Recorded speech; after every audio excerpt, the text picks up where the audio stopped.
When Jesus met with his disciples in the upper room, he said, "Greater works than I have done, you will do."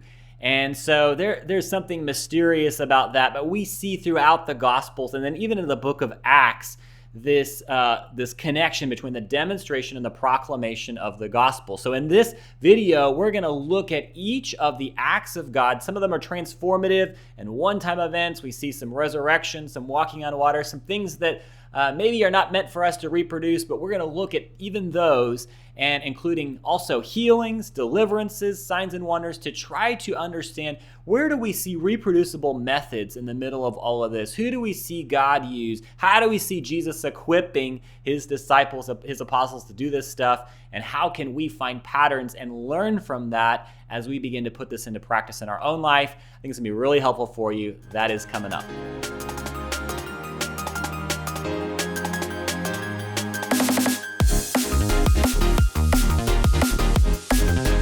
Hey, what's up, guys? Welcome back to the Multiplying Disciples channel. My name is Mark. It is great to be with you on this channel where we give you simple, reproducing tools, principles, strategies to multiply disciples, leaders, and churches until there is no place left. And so in this video, we're going to continue to look at this topic of signs and wonders and look at that through the New Testament as a whole, especially.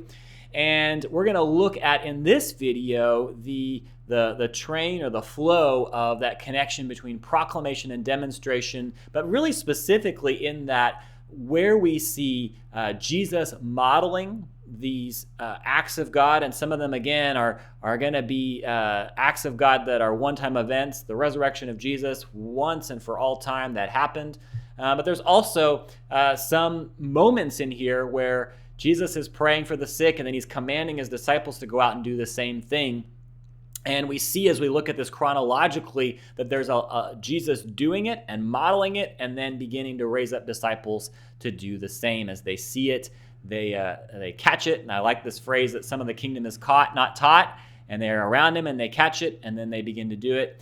And so we're going to look at that pattern and see what we can learn from it. So you can download the PDF study attachment to this video and work your way through it. We're going to read the passages, and I'm going to walk you through how we'll do this study, but it might be helpful to download that PDF and work it through with a group and answer each of these questions, share your observations, and create kind of a learning environment where you can create a community of practice and begin to even put this into practice in your life and pray for the sick and learn from one another as you do it. So I encourage you with that on the front end. But we'll dive into this study. It's going to be a long one, but it's going to be helpful, and I think it's going to connect some things together for you. So let's dive in. Complete list of New Testament chronological acts of God. And as we do this, these are in chronological order, so the believed order of when these events occurred in the timeline. And we'll begin with Jesus and his ministry, and so that's going to take us to John 2, where it's declared to be the first of his miraculous signs. And so as we look through each of these examples, these acts of God, we're going to read the passage. We'll discover what category is this act of God. Is it a healing, a deliverance? Is this resurrection, a creative miracle, or a prophetic word? We'll see which one it fits into. And then we'll ask who was engaged, when, and where. We'll look at the method, if there is a clear, reproducible method. And this first example is going to be one where there isn't one, but we're going to look to see, is there a method involved in each one? And then what's the result or the kingdom impact, and who did God use? So we'll begin here in John 2, 1 through 11. I'll read it, and then we'll answer these questions together. So now on the third day, there was a wedding at Cana in Galilee. Jesus' mother was there, and Jesus and his disciples were also invited to the wedding. When the wine ran out, Jesus' mother said to him, "They have no wine left." Jesus replied, "Woman, why are you saying this to me? My time has not yet come." His mother told the servants, "Whatever he tells you to do, do it." Now, there were 6 stone water jars there for Jewish ceremonial washing, each holding 20 or 30 gallons. Jesus told the servants, "Fill the water jars with water." So they filled them up to the very top. Then he told them, "Now draw some out and take it to the head steward," and they did. When the head steward tasted the water that had turned to wine, not knowing where it came from, though the servants who had drawn the water knew, he called the bridegroom and said to him, "Everyone serves the good wine first, and then the cheaper wine when the guests are drunk. You have kept the good wine until now." Jesus did this as the first of his miraculous signs in Cana of Galilee. In this way, he revealed his glory, and his disciples believed in him. Okay, so what act of God do we see here? We're going to call this a creative miracle. Creative miracle. So something, a form changed from water to wine, say that's a miracle.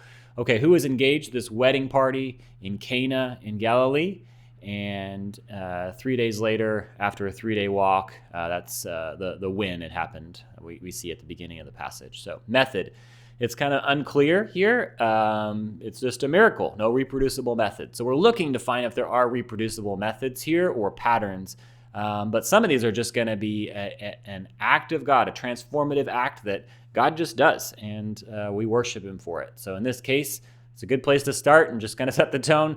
There's not a reproducible method here. This is just causes us to worship him. Okay, so the result or the kingdom impact. This is the first of the signs through which Christ revealed his glory, and it says that his disciples believed in him. So this demonstration of the kingdom caused his disciples to believe in him. God used Jesus to do this. Okay, so let's move to the second passage. We're in John 4, 4 through 42. And it says he had to pass through Samaria. Now he came to a Samaritan town called Sychar, near the plot of land that Jacob had given to his son Joseph. Jacob's well was there, so Jesus, since he was tired from the journey, sat right down beside the well. It was about noon. A Samaritan woman came to draw water. Jesus said to her, "Give me some water to drink," for his disciples had gone off into the town to buy supplies. So the Samaritan woman said to him, "How can you, a Jew, ask me, a Samaritan woman, for water to drink?" Jews use nothing in common with Samaritans. Jesus answered her, "If you had known the gift of God and who it was who said to you, 'Give me some water to drink,' you would have asked him, and he would have given you living water." "Sir," the woman said to him, "you have no bucket and the well is deep. Where then do you get this living water? Surely you're not greater than our ancestor Jacob, are you? For he gave us this well and drank from it himself, along with his sons and his livestock." Jesus replied, "Everyone who drinks from this water will be thirsty again, but whoever drinks from some of the water that I will give will never be thirsty again. But the water that I will give him will become in him a fountain of water springing up to eternal life." The woman said to him, "Sir, give me this water so that I may not be thirsty or have to come back here to draw water." He said to her, "Go, call your husband and come back here." The woman replied, "I have no husband." Jesus said to her, "Right, you are when you say you have no husband. For you have had 5 husbands, and the man you're living with now is not your husband. This you have said truthfully." The woman said, "Sir, I see that you are a prophet." We'll pause there. So as we're reading through this, we see this moment where Jesus says, "Go and get your husband," in response to her wanting to drink the water and not have to come to this well that was probably embarrassing because of her situation that he had this information to know about. So a prophetic word or a word of knowledge is sometimes what I would call this information that is a true or untrue and only revealed by the Holy Spirit. In this case, it's a prophetic word. So who was engaged? This woman at the well, and it happened in Sychar in Samaria, and Jesus ends up staying there for 2 days, we find out at the end of the passage. So by what method? This is a word of knowledge, we'll call it, again, and that's just information that God alone can give. So it doesn't say how Jesus got this word of knowledge, but it's a good example from the New Testament of a word of knowledge where he gets this information and then shares it that only the Holy Spirit could have revealed. What's the resulting impact? Well, we read on, and I'm going to jump to the end of this passage. And in the beginning of verse 39, it says, "Now many Samaritans from that town believed in him because of the report of the woman who testified, 'He told me everything I ever did.' So when the Samaritans came to him, they began asking him to stay with them. He stayed there 2 days, and because of his word, many more believed. They said to the woman, 'No longer do we believe because of your words, for we have heard for ourselves, and we know that this one really is the Savior of the world.'" So the result is many of the Samaritans from that town believed in him because of the woman's testimony, and God used Jesus to do this. All right, let's keep going. So we'll move on to John 4:46 to 54, following that other story. And in this story, it says, "Now he came again to Cana in Galilee, where he had made the water wine. In Capernaum, there was a certain royal official whose son was sick. When he heard that Jesus had come back from Judea to Galilee, he went to him and begged him to come down and heal his son, who was about to die. So Jesus said to him, 'Unless you people see signs and wonders, you will never believe.' 'Sir,' the official said to him, 'come down before my child dies.' Jesus told him, 'Go home, your son will live.' That man believed the word that Jesus spoke to him and set off for home. While he was on his way, his slaves met him and told him that his son was going to live. So he asked them the time when his condition began to improve, and they told him, 'Yesterday at 1 o'clock in the afternoon, the fever left him.' Then the father realized that it was the very time Jesus had said to him, 'Your son will live,' and he himself believed along with his entire household. Jesus did this as his second miraculous sign when he returned from Judea to Galilee." So the question here, what act of God happened? Healing.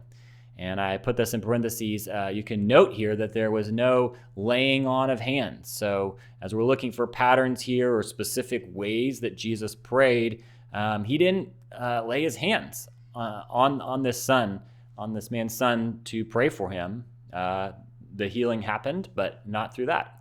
So the question of who was engaged, when and where, well, we see it was this official and his son, and it happened again in Cana in Galilee.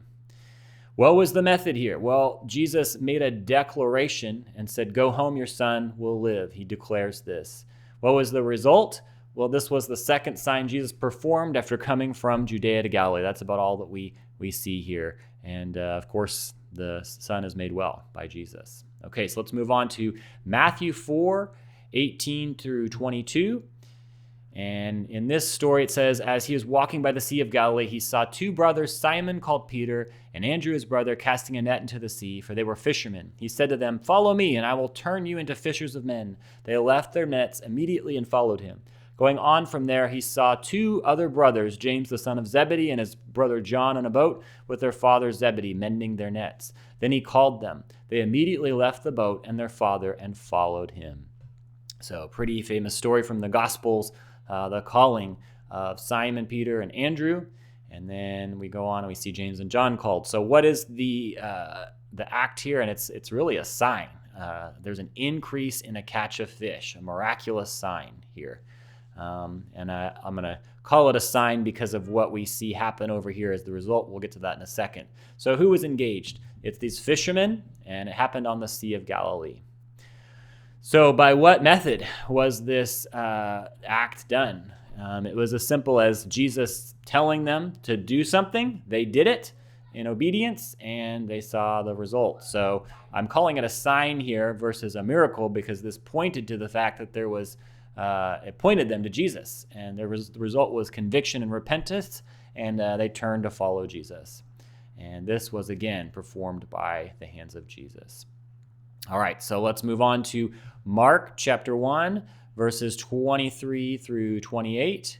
And just then there was a man in their synagogue with an unclean spirit, and he cried out, "Leave us alone, Jesus the Nazarene. Have you come to destroy us? I know who you are, the Holy One of God." But Jesus rebuked him. "Silence, come out of him." After throwing him into convulsions, the unclean spirit cried out with a loud voice and came out of him. They were all amazed so that they asked each other, "What is this? A new teaching with authority? He even commands the unclean spirits and they obey him." So the news about him spread quickly throughout all the region around Galilee. Okay, so we have here a deliverance happening. The first one that we have recorded chronologically, and that's has to do with a demon coming out of this man. So who was engaged? A demonized man. And what was the method used? A command for the demon to leave. And so he said, "Silence, come out of him." That was his command. What was the result? Amazement for everyone who saw it. News about him spread quickly throughout the whole region of Galilee. So this deliverance that happened, people began to respond and share it with others. Jesus was, again, the one who did this. Let's look at Mark 1, 29 through 34. Now, as soon as they left the synagogue, they entered Simon and Andrew's house with James and John. Simon's mother-in-law was lying down sick and with a fever, so they spoke to Jesus at once about her. He came and raised her up by gently taking her hand. Then the fever left her, and she began to serve them. When it was evening, after sunset, they brought to him all who were sick and demon-possessed. The whole town gathered by the door. So he healed many who were sick with various diseases and drove out many demons, but he would not permit the demons to speak because they knew him. Okay, so we're on a roll here. We see again deliverance happening and healing happening. And this happens at Andrew and Peter's mother-in-law, happens to their mother-in-law, and then the whole town begins to get engaged. And I thought it was helpful to specifically say that this was these disciples' oikos. Their relational network is getting engaged here. So they've seen it happen, and they're beginning to open up their relational network, having experienced this, the kingdom power of God.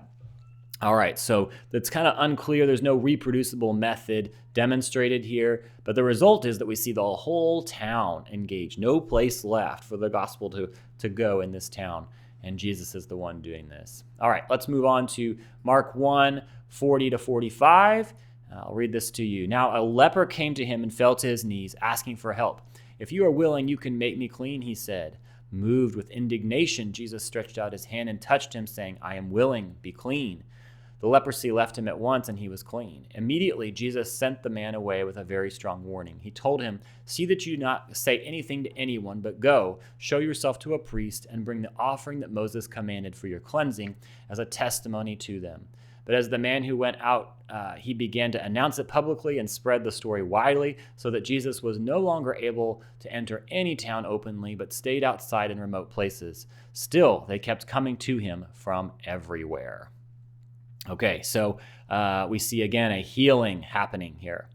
And who was engaged? A leper in one of the other towns is the way that it's defined here. And that comes from Luke 5:12. So by what method? Jesus makes a declaration here. So we'll see that Jesus is doing this. He makes a declaration, "Be clean," he declares. And what's the result? The leper is indeed cleansed, and everybody sees this, and they begin to come to him from everywhere. And in fact, he's not able to enter a town openly because there's so many people that are coming from everywhere to see him. Okay, so we'll continue on through this study. Let's see. We'll go on to Mark 2, 1 through 12 here. All right, so now after some days, he returned to Capernaum. The news spread that he was at home, so many gathered that there was no longer any room, not even by the door, and he preached the word to them. Some people came, bringing to him a paralytic carried by 4 of them.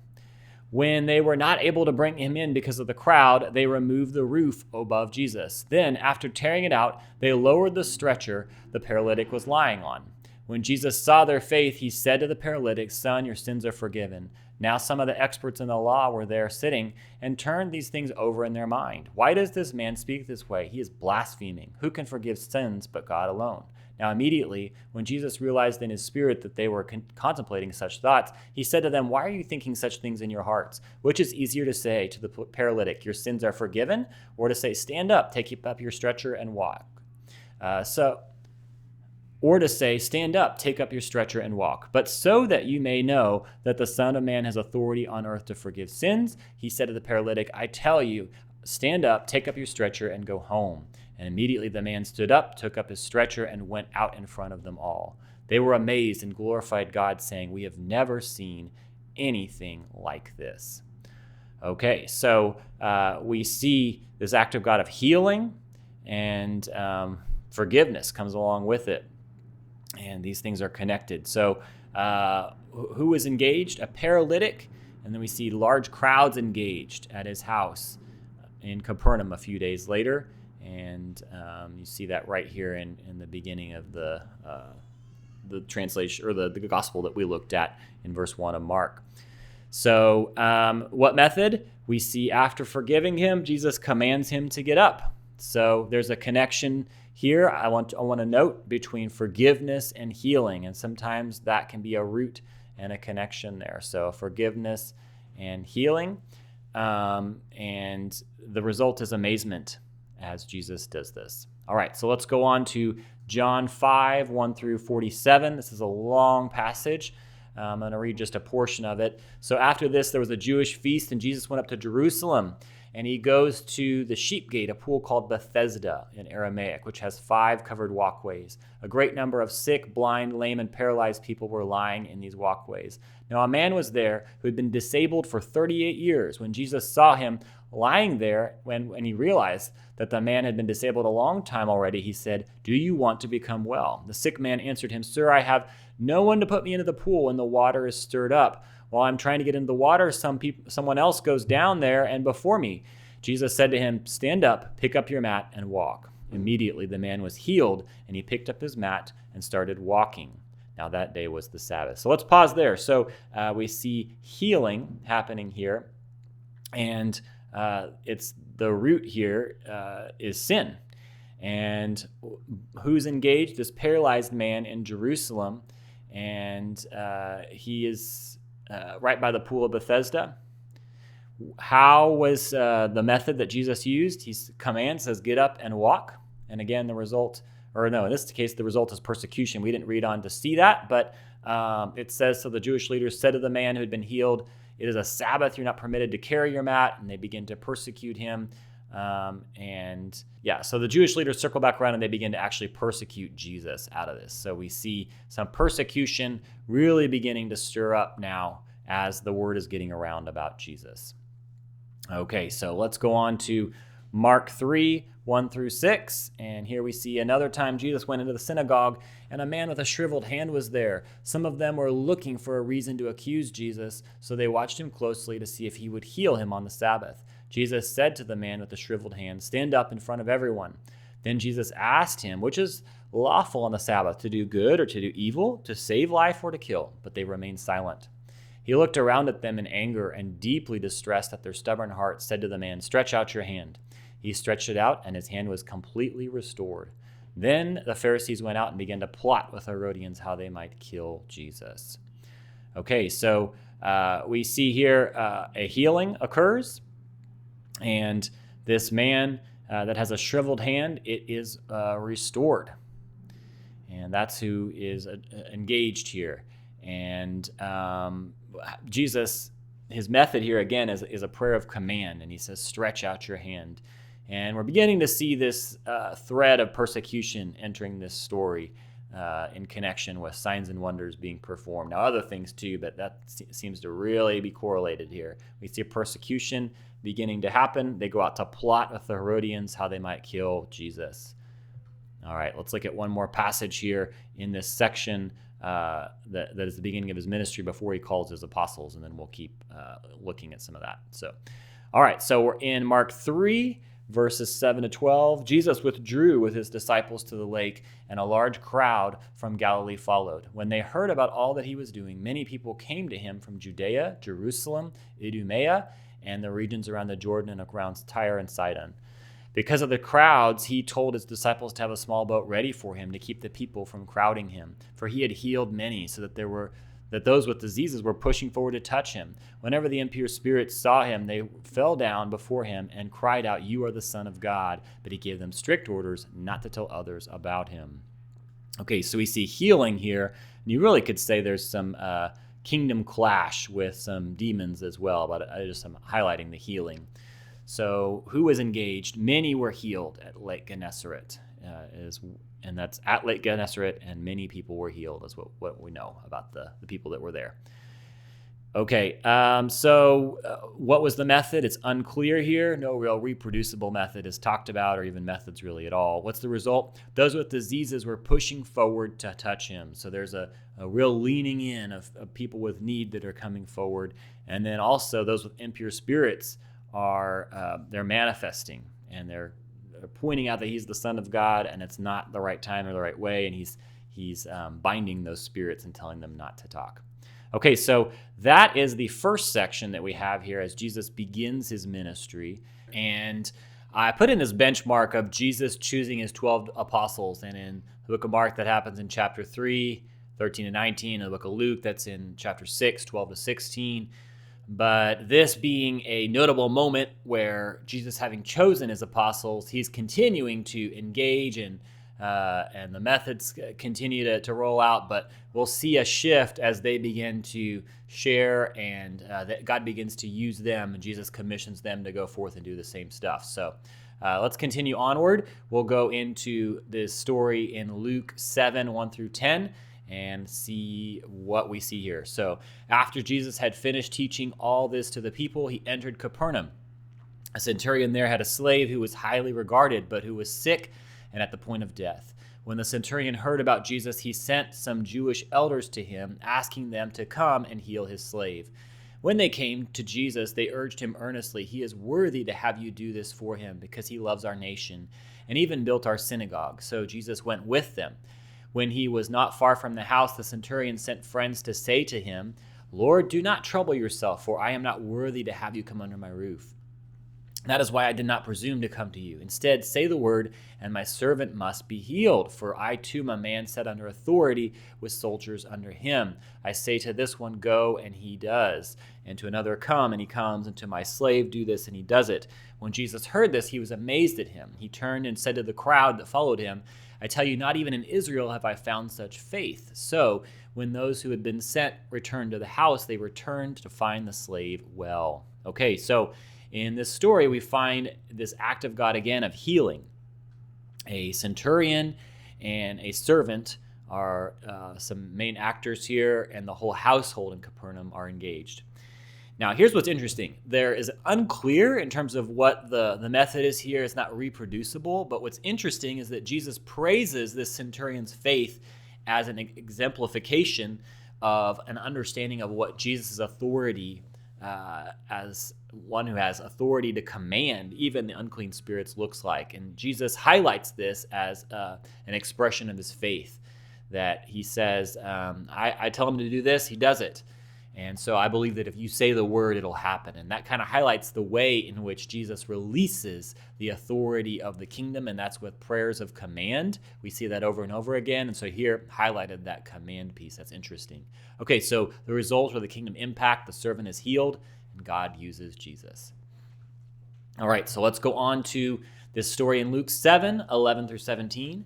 Soon afterward, Jesus went to a town called Nain, and his disciples and a large crowd went with him. As he approached the town gate, a man who had died was being carried out, the only son of his mother, who was a widow, and a large crowd from the town was with her. When the Lord saw her, he had compassion for her and said, "Do not weep." Then he came up and touched the bier, and those who carried it stood still. He said, "Young man, I say to you, get up." So the dead man sat up and began to speak, and Jesus gave him back to his mother. Fear seized them all, and they began to glorify God, saying, "A great prophet has appeared among us, and God has come to help his people." This report about Jesus circulated throughout Judea and all the surrounding country. All right, so powerful act of God here, a resurrection. Wow. And that happened in the town of Nain. The method here is Jesus commanding this man to just get up. The result is they were all filled with awe and praise God, rightly so. And this news about Jesus spread throughout Judea and the surrounding countryside. So a clear connection between this sign and wonder and the good news being spread throughout the area. Okay, so let's go on to Mark 4, 35 through 41. On that day, when evening came, Jesus said to his disciples, "Let's go across to the other side of the lake." So after leaving the crowd, they took him along just as he was in the boat, and other boats were with him. Now a great windstorm developed, and the waves were breaking into the boat so that the boat was nearly swamped. But he was in the stern, sleeping on a cushion. They woke him up and said to him, "Teacher, don't you care that we are going to die?"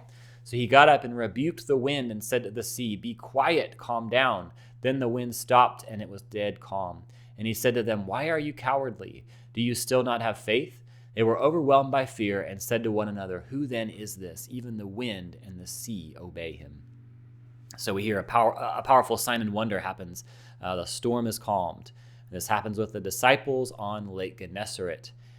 And the clear method here is, again, an expression of a command to be still. I don't know if that's necessarily a reproducible method, but we see him commanding the storm to be still. And the result is that they are filled with fear, not about the storm now, but about who is this, that their fear shifts from the storm to a fear of God, of who is this person that they've been following around that has power even over the elements. And this is Jesus who did this. Okay, so let's move on to Mark 5, 1 through 20. And Jesus comes to the other side of the lake that we just saw him crossing here, and to the region of the Gerasenes. Just as Jesus was getting out of the boat, a man with an unclean spirit came out of the tombs and met him. He lived among the tombs, and no one could bind him anymore, not even with a chain. For his hands and his feet had often been bound with chains and shackles, but he had torn the chains apart and broken the shackles in pieces. No one was strong enough to subdue him. Each night and every day among the tombs and in the mountains, he would cry out and cut himself with stones. When he saw Jesus from a distance, he ran and bowed down before him. Then he cried out with a loud voice, "Leave me alone, Jesus, Son of the Most High God. I implore you by God, do not torment me." For Jesus had said to him, "Come out of that man, you unclean spirit." Jesus asked him, "What is your name?" And he said, "My name is Legion, for we are many." He begged Jesus repeatedly not to send them out of the region. There on the hillside, a great herd of pigs was feeding. The demonic spirits begged him, "Send us into the pigs. Let us enter them." Jesus gave them permission. So the unclean spirits came out and went into the pigs, and then the herd rushed down the steep slope into the lake, and about 2,000 were drowned in the lake. Let's pause there. So we see a powerful deliverance here happening from some demons, and this demon-possessed man meets them on the shore. And not only is he engaged, but the whole town, the region of the Gerasenes, are engaged. We'll see that here in a second. So by what method? He commands the demons to come out.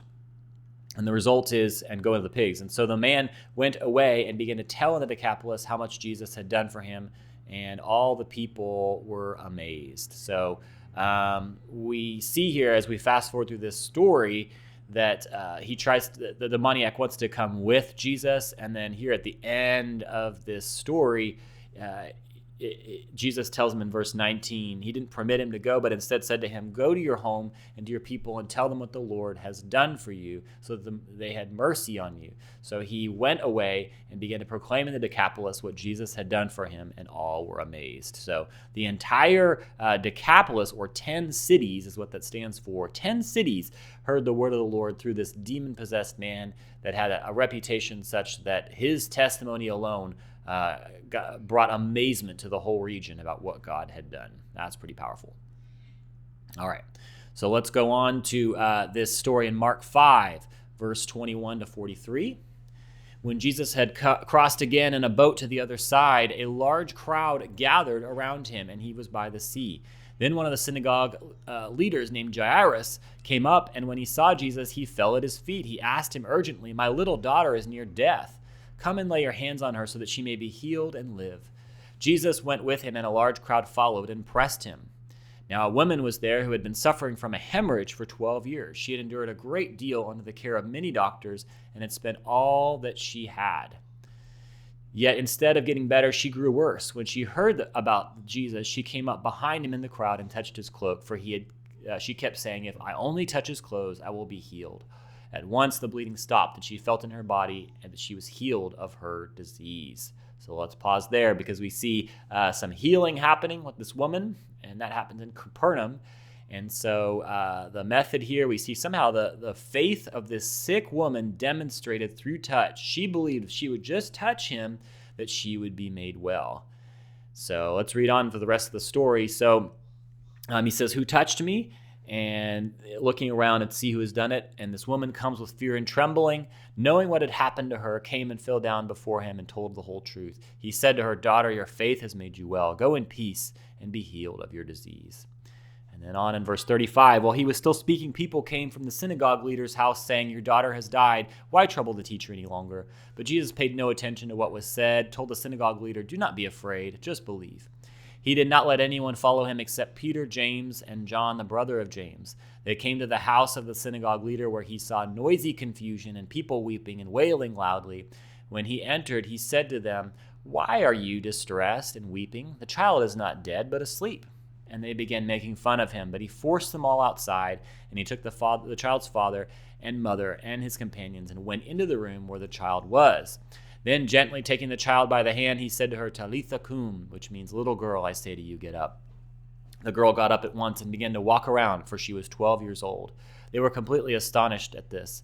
He strictly ordered that no one should know about this, and told them to give her something to eat. So pretty amazing story here. So we could go on and talk about who was engaged and who was a part of this. And we see that it was the father and mother of the child. I didn't write this on here, but it was the father and mother of the child and those inner core of disciples that joined him in there. But others he put out of the room. And in this case, he commands this little girl to arise. And there's astonishment that those that witness see this, of course, because there's a resurrection that happens here.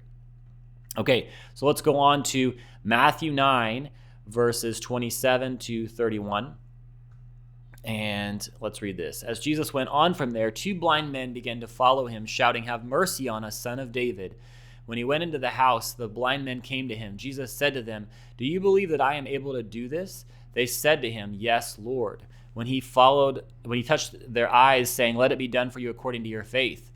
And their eyes were opened. Then Jesus sternly warned them, "See that no one knows about this." But they went out and spread the news about him throughout the entire region. So we see here a healing happens, a creative miracle I put down because it's a recreation of their eyes here.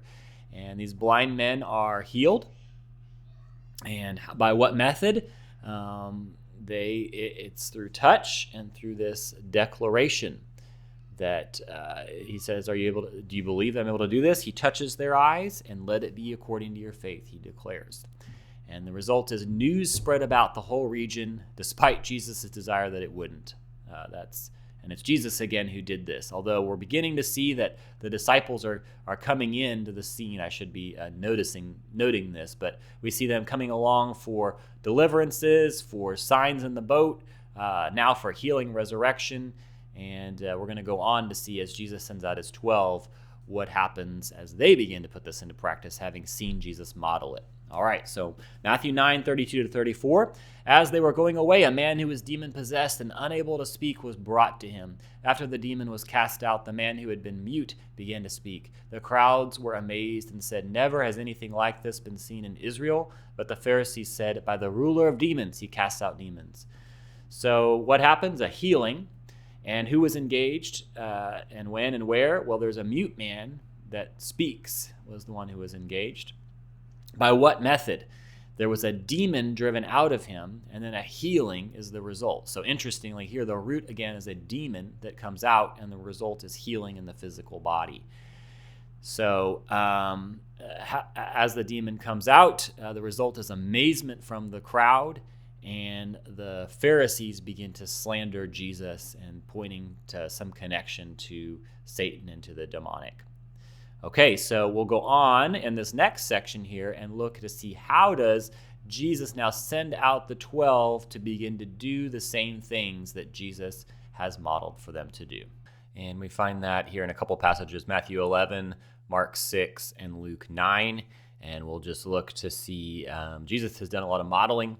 Now he's going to do a little bit of assisting. We'll see that in a couple of spots. So Matthew 10, verses 1, 7, and 8. So here we see Jesus called his 12 disciples and gave them authority over unclean spirits so they could cast them out and heal every disease, every kind of disease and sickness. So that's verse 1. And then we jump on down to verses 7 and 8. And he says, "As you go, preach this message. The kingdom of heaven is near. Heal the sick, raise the dead, cleanse lepers, cast out demons. Freely you received, freely give." Okay, so what did we see here? What act of God? We see a driving out of impure spirits to heal every disease and sickness, the dead raised, the lepers cleansed. And where did they go to engage? Well, Jesus is sending them out into the towns of Israel in the region there. What method did they use? They're commanding demons to drive them out, means to imply to drive them out through command, and anointed the sick. So what's the result? And we see in Mark 6, verse 13, they drove out many demons and anointed many sick people with oil and healed them. Okay. And this is a shift now that we see the apostles doing this work. They've seen Jesus doing it. And this is a moment that's interesting here, that we see him calling them together and again giving them authority over unclean spirits, but then actually sending them out. So we had that, he called them to do that earlier on when he called these 12 out from the crowds, but now he's specifically sending them out to go and do this task. So they've watched it happen. They've experienced it. Now they're going to do it. Okay, so now let's move on to Matthew 14:15 through 21. When evening arrived, his disciples came to him saying, "This is an isolated place, and the hour is already late. Send the crowds away so that they can go into the villages and buy food for themselves." But he replied, "They don't need to go. You give them something to eat."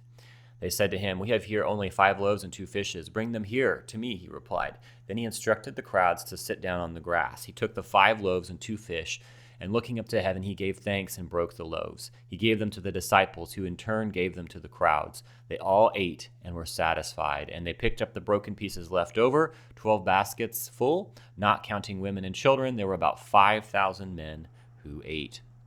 Okay, so we see here a creative miracle. The multiplication of food is happening. And who is engaged? 5,000 people. The method, no reproducible method here from Jesus. Definitely a sign and a wonder, but nothing here that we can really look to for reproducing this. Result, hungry people eat and are satisfied. It's a sign here of the nature of who Jesus is, the power of the kingdom. Jesus does this. Okay, so Matthew 14:25 to 26. As the night was ending, Jesus came to them walking on the water. When the disciples saw him walking on the water, they were terrified and said, "It's a ghost," and cried out with fear. So the sign here is walking on water. The disciples are the witnesses to this. And again, no reproducible method. This is just a transformative experience that happens for the disciples. They experienced this happening, and God did this through Jesus. Okay, so the result, then those who were in the boat worshiped him, saying, "Truly you are the Son of God." And I think that's in Mark that we see that. So that is Jesus that did this. Okay, so let's move on to Matthew 14, 32 to 33. And actually, I'm going to read from Mark 6 on this one. Then he went up with them into the boat, and the wind ceased. They were completely astonished because they did not understand about the loaves, but their hearts were hardened. So we'll kind of parse out these two different signs here. It's really kind of goes together. But a sign, he calms the storm. And the disciples, again, are witnesses to this event. No reproducible method, but they're saying, "Truly you are the Son of God." That kind of is the bookend of this experience here. And they're completely astonished, the book of Mark says, because they didn't understand about the loaves. Their hearts were hardened. So it's interesting here the way that the writer of the book of Mark, John Mark, is connecting this idea of their hearts being hardened and connecting that to the signs and wonders they experienced, but now they're experiencing this again, and they're astonished. So we see Jesus here again doing this. Okay, so let's keep going. We see Matthew 14, verse 34 to 36. After they had crossed over, they came to the land at Gennesaret. When the people there recognized him, they sent word into all the surrounding area, and they brought all their sick to him. They begged him if they could only touch the edge of his cloak, and all who touched it were healed. So we see healings. There's many healings. I should put an S on there. Healings. This happened at Gennesaret, and it says that they could begged if they could only touch the edge of his cloak, they would be healed. So it's interesting here. It's the faith, we could say, and it doesn't say this in the passage, but I'm summarizing it as the faith of the sick persons were demonstrated through the touch. And this is not a teaching today so much as a study, but I do think it's interesting to note here that at times it's the faith of the person praying, often Jesus in the Gospels here, and at times we see the faith of the receiver being the one that brings forth the healing. And so, of course, Jesus is the one healing. Only God can bring forth the healing, but the sick persons are making space for that by touching Jesus and asking to touch him. It's their faith that is bringing forth that healing through Jesus. Okay, so the result, we don't know how this impacts others, but clearly there's faith growing in the area. Okay, so let's continue on. Mark 7, 24 through 30. After Jesus left there, he went to the region of Tyre. When he went into a house, he did not want anyone to know, but he was but he was not able to escape notice. Instead, a woman whose young daughter had an unclean spirit immediately heard about him and came and fell at his feet. The woman was a Greek of Syrophoenician origin. She asked him to cast the demon out of her daughter. He said to her, "Let the children be satisfied first, for it is not right to take the children's bread and throw it to the dogs." She answered, "Yes, Lord, but even the dogs under the table eat the children's crumbs." Then he said to her, "Because you said this, you may go. The demon has left your daughter." She went home and found the child lying on the bed and the demon gone. Okay, so clear case of deliverance, freedom from that tormenting spirit that was possessing, sounds like, this woman's daughter. This happened in Tyre and Sidon, and it's unclear the method here, but he's declaring, "Go home," and he's declaring the results, basically. And what's interesting here is the Gentiles being engaged through this process. And won't jump into a teaching. I have some thoughts on this passage. We won't jump into a teaching here, but I do think it's interesting that the Gentiles are engaged in a few different passages here, but especially here. So, and then Jesus does it. Okay, so let's move on to Mark 7:31 to 37. Then Jesus went out again from the region of Tyre and came through Sidon to the land to the Sea of Galilee in the region of the Decapolis. They brought to him a deaf man who had difficulty speaking, and they asked him to place his hands on him. After Jesus took him aside privately away from the crowd, he put his fingers in the man's ears, and after spitting, he touched his tongue. Then he looked up to heaven and said with a sigh, "Ephphatha," which is, "be opened." And immediately the man's ears were opened, his tongue loosened, and he spoke plainly. Jesus ordered them not to tell anyone, but as much as he ordered them not to do this, they proclaimed it all the more. People were completely astounded and said, "He has done everything well. He even makes the deaf hear and the mute speak." All right, so the sign that we see here is a healing, a deafness and a dumbness healed. Where does this happen? On the Sea of Galilee and the southeast shore in the Decapolis. So Decapolis again stands for 10 cities. So there's 10 cities, and these are Gentile cities that are being engaged here. So I do think it's interesting. We just saw a Gentile engaged, and now we're going on, and it seems like Jesus is seeing that open up wider into that region. So he goes out again to the region of the Tyre and Sidon. So that's where this happens on the Sea of Galilee. Commands the ears to open. In fact, we do see a little bit of interesting method here. Jesus puts his fingers in the man's ears, and spitting, he touches his tongue. So I don't write that down. I wouldn't write that down as a formula to be followed, but it is interesting that Jesus doesn't seem to do the same thing every time. There does seem to be this common practice or method here of him speaking a prayer of command. He says, "Be opened to the ears," but does it a little bit differently here. And he is putting his fingers in the ears and touching the man's tongue. We can't learn anything specifically from the passage of why he did that. I might have some thoughts, but we do see that common thread of a command here. All right, so let's look. What are the results? People were overwhelmed with amazement.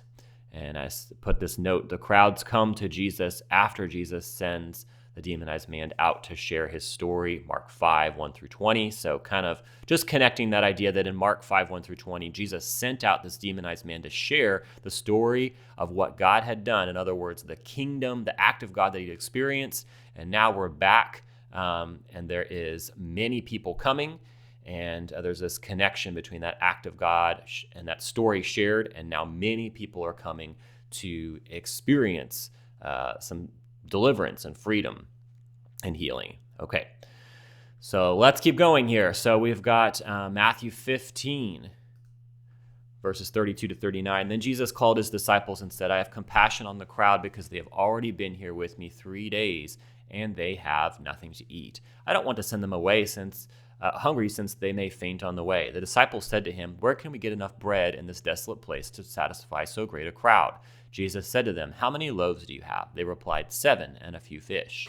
After instructing the crowd to sit down on the ground, he took the 7 loaves and the fish, and giving thanks, he broke them and began giving them to the disciples, who then gave them to the crowds. They all ate and were satisfied, and they picked up the broken pieces left over, 7 basketfuls. Now, not counting children and women, there were 4,000 men who ate. After sending away the crowd, he got into the boat and went to the region of Magadan. Okay, so here we have a a second experience of this creative miracle of food being multiplied. This time, 4,000 people fed through the multiplication of food. Again, it's unclear, no reproducible method. We don't know the result here, but we know that Jesus did it, and he continues to do this miraculous sign that points to him as the king and as the one who has even control over the natural. So I think that would be one thing that we could notice here, that Jesus has control over the natural things of this world. Okay, so Mark 8:22 through 26. Then they came to Bethsaida. They brought a blind man to Jesus and asked him to touch him. He took the blind man by the hand and brought him outside of the village. Then he spit on his eye, placed his hands on his eyes, and asked, "Do you see anything?" Regaining his sight, he said, "I see people, but they look like trees walking." Then Jesus placed his hands on the man's eyes again, and he opened his eyes. His sight was restored, and he saw everything clearly. Jesus sent him home, saying, "Do not even go into the village." All right, so this one is interesting, and I'm going to share a few side comments on it. So we see here, what is the act of God? A healing and a creative miracle of a regeneration of his eyes. So where did this happen? Bethsaida. And who is engaged? This blind man there. And I put on here the laying on of hands. It's interesting, the method here includes Jesus. It says he spit, and he spit on his eyes and put his hands on his eyes. So there's a laying on of hands. And then he asks him if he sees anything. And in this process, he does regain partial healing, and then he receives full healing after Jesus prays again. The only example that I know of in the Gospels where Jesus prays twice. And I think that's worth noting. I'm not going to give a lot of commentary on Jesus praying twice, but I will say, in terms of how that translates to you and me, I feel the freedom to pray more than once. Jesus prayed more than once. I think we can pray more than once for healing and feel confident in that. Okay, so his sight is restored, and this is Jesus who did this. So let's move on here to this passage found in Matthew 17:14-28, another longer one. When they came to the crowd, a man came to them and knelt before Jesus and said, "Lord, have mercy on my son, because he has seizures and suffers terribly, for he often falls into the fire and into the water. I brought him to your disciples, but they were not able to heal him." Jesus answered, "You unbelieving and perverse generation, how much longer must I be with you? How much longer must I endure you? Bring him here to me." Then Jesus rebuked the demon, and it came out of him, and the boy was healed from that moment. Then the disciples came to Jesus privately and said, "Why couldn't we cast it out?" He told them, "It was because of your little faith. I tell you the truth, if you have faith the size of a mustard seed, you will say to this mountain, 'Move from here to there,' and it will move. Nothing will be impossible for you." When they gathered together in Galilee, Jesus told them, "The Son of Man is going to be betrayed into the hands of men. Then they will kill him, and on the third day he will be raised." And they became greatly distressed. After they arrived in Capernaum, the collectors of the temple tax came to Peter and said, "Your teacher pays double the drachma tax, doesn't he?" He said, "Yes."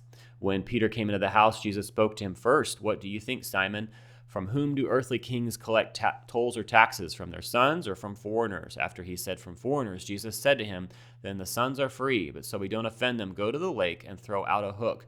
Take the first fish that comes up, and when you open its mouth, you will find a 4 drachma coin. Take that and give it to them for me and for you."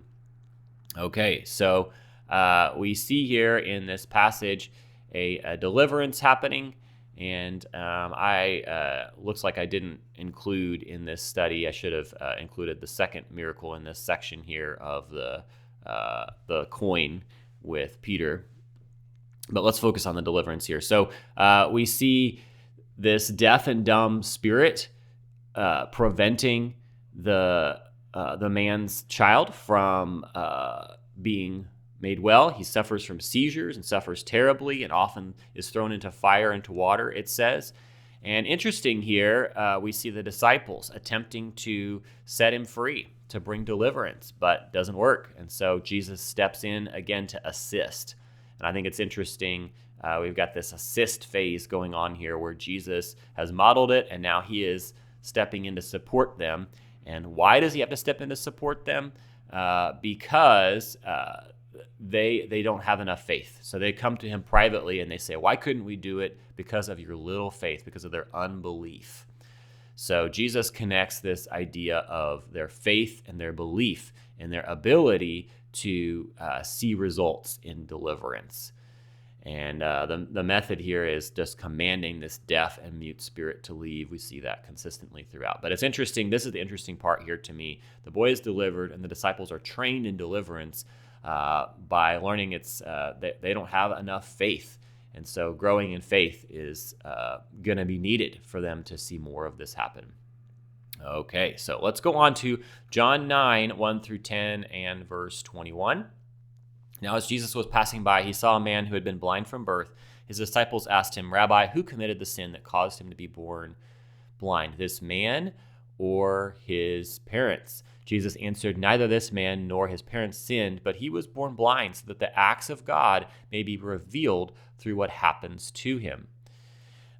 We must perform the deeds of the one who sent me as long as it is daytime. Night is coming when no one will work. But as long as I am in the world, I am the light of the world. Having said this, he spat on the ground and made some mud with the saliva. He smeared the mud on the man's eyes and said to him, go wash in the pool of Siloam, which is translated sent. So the blind man went and washed and came back seeing.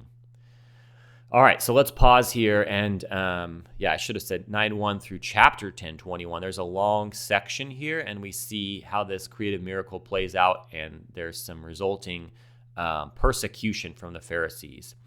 So Jesus engages this man and prays for him. Again, there seems to be this common thing that he prays by spitting, and I don't pretend to understand that, but we see that he's done this a few times now where he's spitting and he's making some mud out of that spit and putting it on this man's eyes, and tells him to go and wash. And gives him a specific act to engage in, a command to go and be healed. So he does, and this man comes back seeing. So his sight is returned. Now, what is the result of this? And it says this man's oikos, or all of the friends, families, neighbors who had seen him as a beggar, said, is this not the man who used to sit and beg? This is in verse 8. And they say, it looks like him. And he says, I am the one. And Jesus made me well. How then were you made to see? The man called Jesus came and made mud and smeared it on my eyes and said, go to Siloam and wash. And they say, where is that man? And so then they begin to engage the Pharisees, and we see this response. And there's the faith of them is revealed, is what I wrote down here. As we kind of fast forward towards the end, there's a long response here as the Jewish leaders, they refuse to believe him.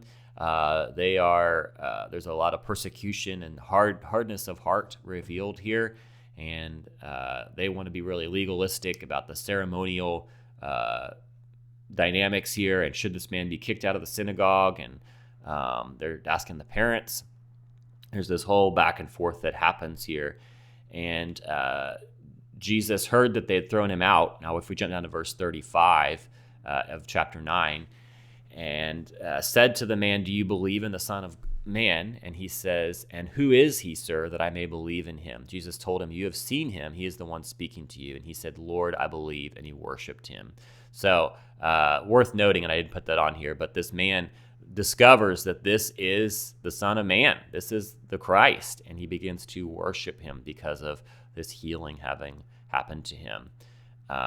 And so this divides people, we see here. And as we fast forward on down, Jesus uses this parable in John 10 about the Good Shepherd. And we see many people divided over what Jesus has done and is now teaching them. And some saying he's possessed by a demon and has lost his mind. And others are saying, can a demon open the eyes of the blind? And so this act of God is revealing the faith of those involved. The blind man has become a follower. And others are wanting to understand more, and the Pharisees, their religiosity and their lack of faith is revealed through this process. All right, so we've got one more in this section, and that is Luke 17:11 through 19.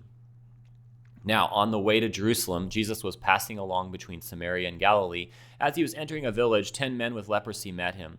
They stood at a distance, raising their voices, and said, "Jesus, Master, have mercy on us." When he saw them, he said, "Go and show yourselves to the priests." And as they went along, they were cleansed. Then one of them, when he saw he was healed, turned back, praising God with a loud voice. He fell with his face to the ground at Jesus' feet and thanked him. Now he was a Samaritan. Then Jesus said, "Were not 10 cleansed? Where are the other 9? Was no one found to turn back and give praise to God except this foreigner?" Then he said to the man, "Give up and go your way. Your faith has made you well." Okay, so here's a healing. They recover their sight, not their sight. They're cleansed of their leprosy here. And this happens on the border between Galilee and Samaria on the way to Jerusalem. So they're between Galilee and Samaria. Interesting that where that happens in light of who responds. And he commands them to go and engage in a specific act. Go here and be cleansed. And then it's interesting. He says, "Your faith has made you well." And I think that's an interesting response by Jesus at the end of this, meaning that it is the faith of Jesus who is praying for them, and he is releasing the power of God. But it's the faith of this Samaritan man and supposedly of these others who went to the pool to wash and become cleansed. And he highlights the fact that it's his faith of this man, and really their faith of all the rest of them as well, that brought them into this place of experiencing healing. So what does faith look like? If we could give just a little bit of commentary here, it looks like them responding to what Jesus told them to do and to go and to wash. So faith here is not just I've got to just stir up this belief, but instead it's an action in response to what Jesus has revealed and showed them to do. So I think that's important to understand, that we see faith kind of unfolding, what that looks like in how Jesus brings healing. It's an action in response to what Jesus commanded them to do. All right, so let's move on to this next section. And this section, it happens in where Jesus sends out the 72. So having worked with the 12 now, he's going to send out the 72, Matthew 11 and Luke 10.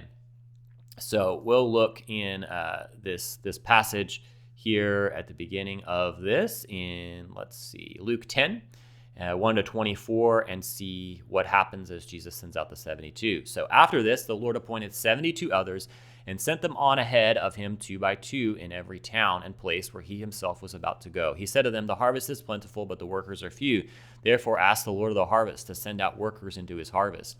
Go, I'm sending you out like lambs surrounded by wolves. Do not carry a money bag, a traveler's bag, or sandals, and greet no one on the road. Whenever you enter a house, first say, 'Peace be on this house.' And if a peace-loving family is there, your peace will remain on him. But if not, it will return to you. Stay in the same house, eating and drinking what they give to you, for the worker deserves his pay. Do not move around from house to house. Whenever you enter a town and the people welcome you, eat what is set before you, heal the sick in the town, and say to them, 'The kingdom of God has come upon you.' But whenever you enter a town and the people do not welcome you, go into the streets and say, 'Even the dust of your town that clings to our feet we wipe off against you.' Nevertheless, know this, the kingdom of God has come. I tell you, it will be more bearable on that day for Sodom than for that town. Woe to you, Chorazin! Woe to you, Bethsaida! For if the miracles done in you had been done in Tyre and Sidon, they would have repented long ago, sitting in sackcloth and ashes. But it will be more bearable for Tyre and Sidon in the judgment than for you. And you, Capernaum, will you not be exalted to the heavens? No, you will be thrown down to Hades. The one who listens to you listens to me, and the one who rejects you rejects me, and the one who rejects me rejects the one who sent me." Then the 72 returned with joy, saying, "Lord, even the demons submit to us in your name." So he said to them, "I saw Satan fall like lightning from heaven. Look, I have given you authority to tread on snakes and scorpions, and on the full force of the enemy, and nothing will hurt you. Nevertheless, do not rejoice that the spirits submit to you, but rejoice that your names stand written in heaven." On the same occasion, Jesus rejoiced in the Holy Spirit and said, "I praise you, Father, Lord of heaven and earth, because you have hidden these things from the wise and intelligent and revealed them to little children. Yes, Father, for this was your gracious will. All things have been given to me by my Father. No one knows who the Son is except the Father, or who the Father is except the Son, and anyone to whom the Son decides to reveal him." Then Jesus turned to his disciples and said privately, "Blessed are the eyes that see what you see, for I tell you that many prophets and kings longed to see what you see, but did not see it, and to hear what you hear, but did not hear it." Okay, long passage, but we see healing and deliverance happening as the 72, and presumably the 12 included in that, are going out. And so why I'm highlighting the 12 included in that, because this seems to be a phase where Jesus is now modeled an assist with his 12, and he's bringing along some others. And it seems like it's likely that those guys are included in here, those 12 that have worked closely with him and he's assisted, and he's now sending them out to work with some others and model for them. So we see healing and deliverance happening, and the location is not clear here, but we know it's not Galilee. And the method here is unclear. No reproducible methods just specifically said in the passage, although we do see that they're sent out to heal those that they come into contact with, and we see the results of the deliverance. They're saying that the demons are submitting to us in your name, Jesus. So there's a clear result of the demons submitting. And so it says the towns where Jesus was about to go, prepared for him, and that's what it says in Luke 10:1, are engaged not only with the proclamation of the gospel, but the demonstration of the gospel. So it's interesting at the end of this, Jesus saying to them privately here at the end of this passage, "Blessed are the eyes that see what you see. And I tell you, many prophets and kings long to see this." So the point being here that as they're going to see this, that's not just about some teaching that Jesus did, but many have longed to see, prophets and kings, this experience of the kingdom coming, the demonstration of the gospel, but you are getting to see it. So he's sharing that with them privately.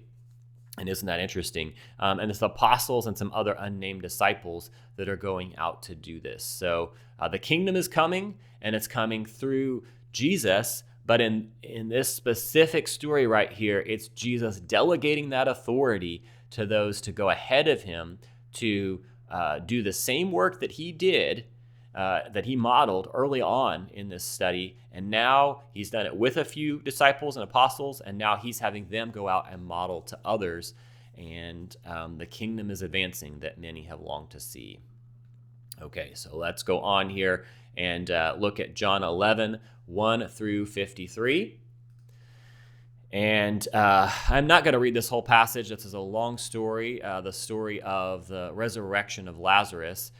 But let's read verses 38 to 48. Jesus, intensely moved, again came to the tomb. Now it was a cave, and a stone was placed across it. Jesus said, "Take away the stone." Martha, the sister of the deceased, replied, "Lord, by this time the body will have a bad smell, because he has been buried for 4 days." Jesus responded, "Didn't I tell you that if you believe, you would see the glory of God?" So they took away the stone. Jesus looked upward and said, "Father, I thank you that you have listened to me. I knew that you always listen to me, but I said to this for the sake of the crowd standing around here, that they may believe that you have sent me." When he had said this, he shouted in a loud voice, "Lazarus, come out!" The one who had died came out, and his feet and hands tied up with strips of cloth, and a cloth wrapped around his face. Jesus said to him, "Unwrap him and let him go." So he is come back to life. So verse 45, then many of the people who had come with Mary had seen the things Jesus did and believed in him. But some of them went to the Pharisees and reported to them what Jesus had done. So the chief priests and the Pharisees called the council together and said, "What are we doing? For this man is performing many miraculous signs. If we allow him to go on this way, everyone will believe in him, and the Romans will come and take away our sanctuary and our nation." So I put here a resurrection, but I want to highlight, I think this is actually a sign and wonder, and I'll talk about that here in a second. So we see who's engaged, Mary and Martha's relational network in Bethany, or Oikos, near Jerusalem.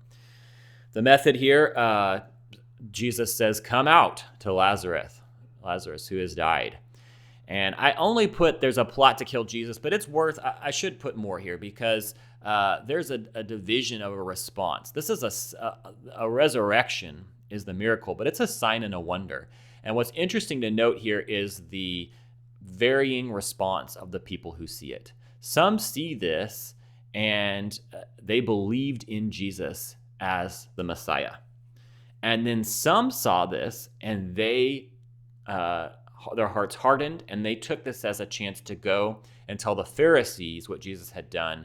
And then we see them beginning to plot. And what's interesting, they plot to kill Jesus, but they acknowledge that he's performing miraculous signs.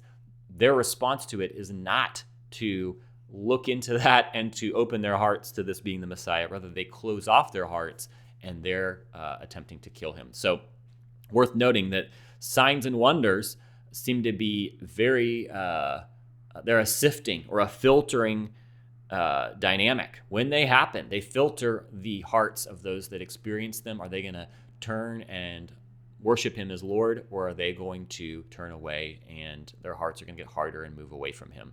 So we see that happening here. All right, so Matthew 20, verses 29 to 34. Actually, I'm going to read Mark 10 for this one.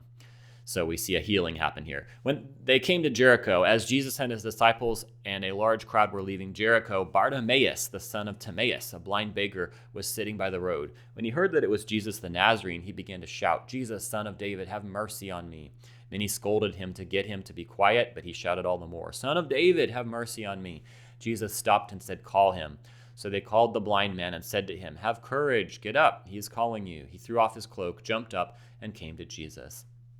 Then Jesus said to him, "What do you want me to do for you?" The blind man replied, "Rabbi, let me see again." Jesus said to him, "Go, your faith has healed you." Immediately he regained his sight and followed him on the road. Love this story. Okay, so we see a healing here. Bartimaeus receives his sight, creative miracle, you could add. This happens in Jericho on the way to Jerusalem. And method here, I think this is interesting. Jesus asked him, "What do you want me to do for you?" And he is not assuming that this man is wanting his sight returned. He's asking him, "What do you want me to do for you?" And the man declares, the man says, "I want to be healed." And he declares the man healed through his faith. So interesting here, Jesus somehow discerns to ask this question, "What do you want me to do for you?" Perceiving that this man has some faith to be made well through his interaction with Jesus. So he asks him this question, and then he declares that it's his faith that has healed him. And the result is that he immediately receives his sight and begins to follow Jesus on the road. So he not only sees physically, but he sees that this is the Messiah, and he becomes a follower in that moment. Cool story. Love that one. All right, Matthew 27, 51 to 53. Just then the temple curtain was torn in two from top to bottom. The earth shook and the rocks were split apart, and the tombs were open, and the bodies of many saints who had died were raised. They came out of the tombs after his resurrection and went into the holy city and appeared to many people. Okay, so we see here that this is interesting. It's prior to the resurrection of Christ that we'll look at here in a second, which, I mean, it's not comparable to any of these other acts of God we're looking at. It's a whole complete standalone event, of course. But Matthew 27, 51 to 53 precedes this with this sign, the resurrection of the dead. It happens in Jerusalem. And not much to say here, no reproducible method. This is just God showing off being God and showing off what he's about to do through Christ. And many people saw people known to be dead being raised. And it's who did this? I mean, God just did it. Okay, so let's go on to Luke 24, verse 3. And they went into the tomb, and they did not find the body of the Lord Jesus. So Christ has been crucified and buried, and now they go in and they don't find his body. He has been raised from the dead. So again, an incomparable work of God throughout all of history and all of creation, through the power of God. He is resurrected from the dead. Okay, so we won't examine that any more than that, just to know that Christ was resurrected. Mark 16, 5 and 6, it says, then as they went into the tomb, they saw a young man dressed in a white robe sitting on the right side, and they were alarmed. And he said to them, do not be alarmed, for you are looking for Jesus the Nazarene, who was crucified. He has been raised. He is not here. Look, here is the place where they laid him. So there's a sign in response to the resurrection. An angel or angels appear who has engaged these women that go into the tomb, and they see the angels. This is not a reproducible event. It's just a transformative experience. And they go out and share the good news of the resurrection. We see that. So what's cool about this, I think, is this response to experiencing signs and wonders for those that are able to make space for that in their heart and shift and repent and worship Him as Lord. The response is often this good news being shared. Okay, so nothing else to share here. Okay, so that ends the first part of this as we look through the Gospels. The next section will be the book of Acts, and we'll do that in a separate video. But we have moved through this Acts of God study. I'll scroll up on my PDF here, and we've seen this complete list of the New Testament chronological acts of God kind of unfold. And I will just kind of summarize this saying we see a model, assist, watch, and launch happening here. I've shared that tool on the channel for developing leaders, that we see this pattern in the ministry of Jesus in the book of Acts of modeling skills, competencies, and in this case, modeling how to pray for the kingdom to come, assisting. We see Jesus assisting, and even assisting as they're trying to cast out a demon and they don't have the faith for it. He steps in. He begins to watch them as he's sending out his disciples to help the 72 to begin to do the same in the towns he's about to go to. And then we'll see the launch in the next video as the book of Acts unfolds. But I do want to highlight one more passage, and that's in Mark 16. And it says, this is the commissioning here, one of the great commissions you can find in the Gospels and then into Mark 1:8 as well. But in Acts 1:8, but in Mark 16, we see this commission that includes signs and wonders. After this, he appeared in a different form to two of them while they were on their way to the country. They went back and told the rest, but they did not believe them. Then he appeared to the 11 themselves while they were eating, and he rebuked them for their unbelief and hardness of heart. They did not believe those who had seen him resurrected. He said to them, go into all the world and preach the gospel to every creature. The one who believes and is baptized will be saved, but the one who does not believe will be condemned. These signs will accompany those who believe. In my name they will drive out demons. They will speak in new languages. They will pick up snakes with their hands, and whatever poison they drink will not harm them. They will place their hands on the sick, and they will be made well.